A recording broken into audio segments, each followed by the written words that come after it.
Welcome back. Fox 59, your local election headquarters. Just 48 days now to Election Day.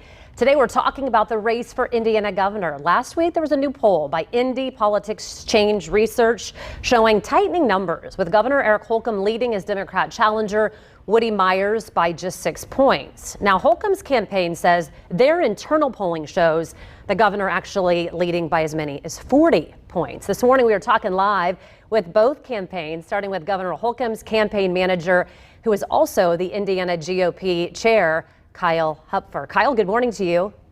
Morning, Angela. Hey, good to see you. I know you're standing in for the governor today. First, we wanted to talk about those polls I just mentioned. What do you think of those numbers? Is the race for governor closer than you all think? No.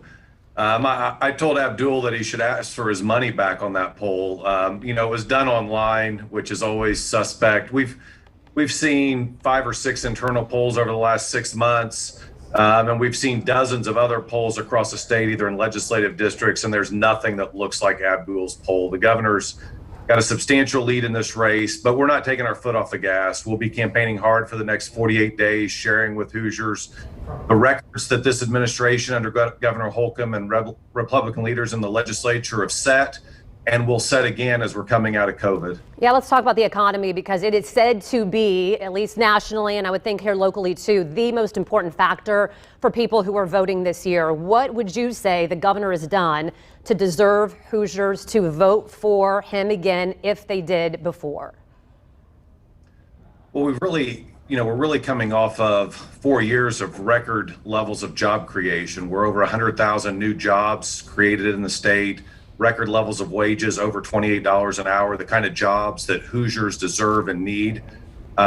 His Next Level Jobs program is helping every Hoosier, most for free, to skill up, to find that next job, that next career that they want to take, that next opportunity.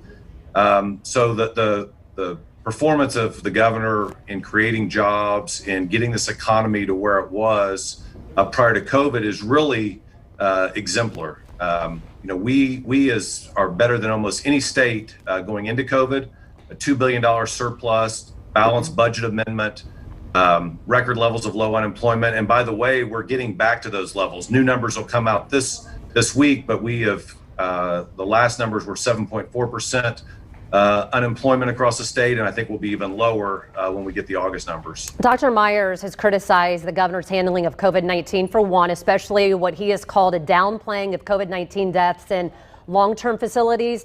As the former state health commissioner, he said that he would create a task force to examine the quality of nursing homes and how Medicaid funds are being used.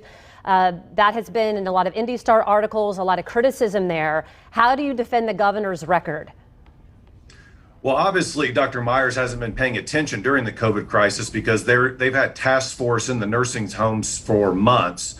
It's obviously the most susceptible population to COVID, and there's been a tremendous amount of attention paid to those particular most vulnerable Hoosiers.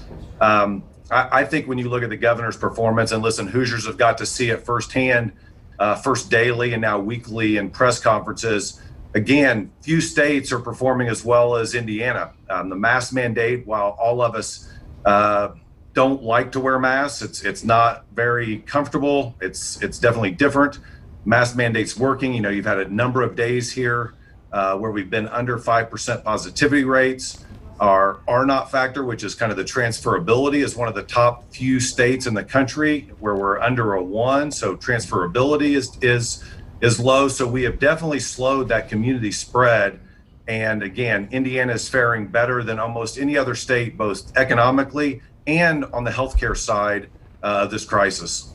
Kyle Hupfer, thank you so much for standing in for the governor this morning. We appreciate your time today.